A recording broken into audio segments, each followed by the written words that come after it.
Okay, so the first question is going to be, describe your mindset when you first started rapping compared to what it is now. So my mindset when I first started rapping was, I'm the best. Nobody could beat me. I'm the baddest. It's that mindset that you come, just cocky and self-centered and a huge ego. Now, today, I'm more humbled. I would say I'm more balanced. I necessarily don't really care about statistics, numbers, or anything, talents, who's better, who's this. So I just do it because I know how and I love to. And I'm more at peace with being who I am as Kies versus who I thought I would be as Kies, if that makes sense. Yeah, of course. Okay, so you were young, you were 17 when you had your first show. Mm-hmm. Can you describe what was going through your head? Do you still remember what was going through your head during your first show? Absolutely. I was freaking out. I was scared. I was wearing heels on the stage in performance. So I thought I was going to fall and bust my ass. I have stage fright. Sometimes it can come off very shy, but once you get to know me, I'm just crazy and people don't even believe I'm shy. But I do get stage fright even to this day. That's one thing that has not changed. But one thing that helps me before I go on stage is prayer. Now, I didn't pray before I went on stage back in those days. I would just run out there. But now I meditate. I say something to myself, and I pull that confidence out so that when I do enter that stage, it's a whole nother person up there. But back then, I forgot my words a lot, which actually kind of worked out in my benefit because people would sing my lyrics then. It was crazy to me. I didn't even know people knew my songs. So that was cool, even though I did forget my lyrics. And a lot of my music was just immature, and it wasn't what I wanted the crowd to be impacted by as of today. Now that I look back, that's not what I want. So I would say my stage presence now, I'm more calm.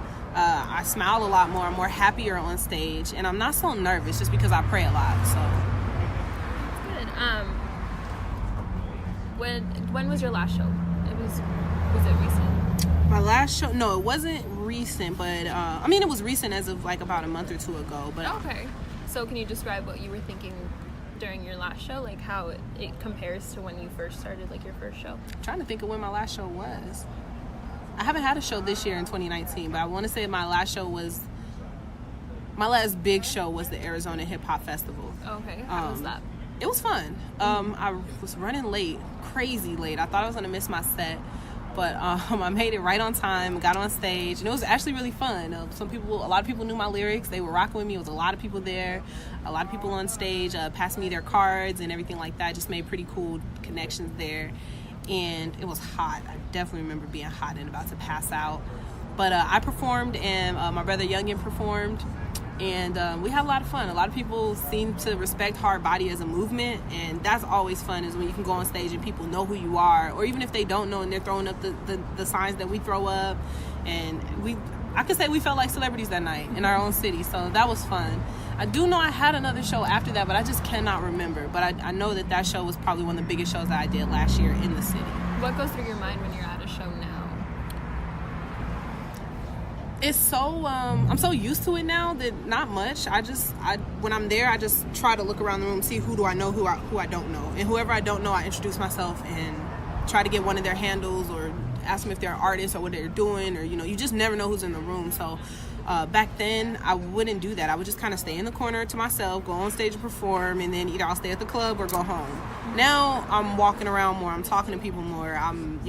They kind of know who I am a little bit if someone hasn't whispered my name to them, and if they don't come up to me, it's like I can kind of feel that they're talking about me or thinking about me, and I'll come up to them like, oh, we were just talking about you, kids. I'm like, yeah, I know. So I'm very, very social at shows. Not too much I don't really have time to really sit and think about too much. I just know, okay, I got my songs right, my team is here, it's a lot of people here. How can we make an impact? So that's my biggest thought process when I'm at these type of shows. It's like, how can I make an impact? Because there's so many other artists in a lot of these venues together, and everyone is doing something different to make their name stand out. So what can I do is what I'm usually thinking. So along the lines of you creating connections and stuff, what's the biggest lesson you've learned in your career? Definitely don't trust what people say if there's not a piece of paper in front of you. You definitely want to have contracts or, just anything in handwriting. If you make any deals or anything, honestly. It doesn't even have to be deals. If someone says, I'm going to be here at this time at this place, I'm going to need that in writing, you know? So an email, something. You need to trace everything that you're doing, down to the shows that you go to, down to the people that you meet, the phone numbers, the anything, because that all of that is easily forgetful, and I'm a very forgetful person. So I've learned for me to better be successful in this industry, to write it down, send me an email, trace it. And I feel like that not only helps you remember things and remember people, but you get paid more if you remember those type of things. You can put those on your records, you know, on your books. So that's definitely beneficial. It's just keeping track of everything that you do and everyone that you meet, which is not easy for everybody, because they just meet people, and some people are good, they'll just remember you, you know, but not me. I need a picture with you or something. So just making that memory stand out is big for me. And if you're like me, then you're gonna need to do that constantly. It's annoying, but you have to do it if you want to be successful. Right. So finally, what's next for you? What are your future plans? So as of right now, I'm hearing there's this big 420 show that's gonna be out here, hosted by Sibo, who's an Oakland rapper. And I'm gonna be doing that show along with Hardbody, Youngin. After that, we are looking at some Southwest tours, in and out of the Southwest region, maybe even on the East Coast, depending on what happens on those shows. So I don't really plan. I just kind of go, and whatever happens, happens. If it doesn't, it doesn't. But as of right now, we have some shows coming up. I do have some videos coming out this year. I am working on a mixtape and an album to drop it this year. It will be on all major platforms, and I do know that my brother Youngin too, he will be releasing more videos and hopefully an album from him this year. Because are people gonna listen to this, or is this kind of? I hope. Okay. Youngin, if you're listening to this, bro, I need you to drop an album. I've been waiting forever. So we're definitely in motion. We're definitely being really active this year, and the biggest thing that I want to do is to do some tours.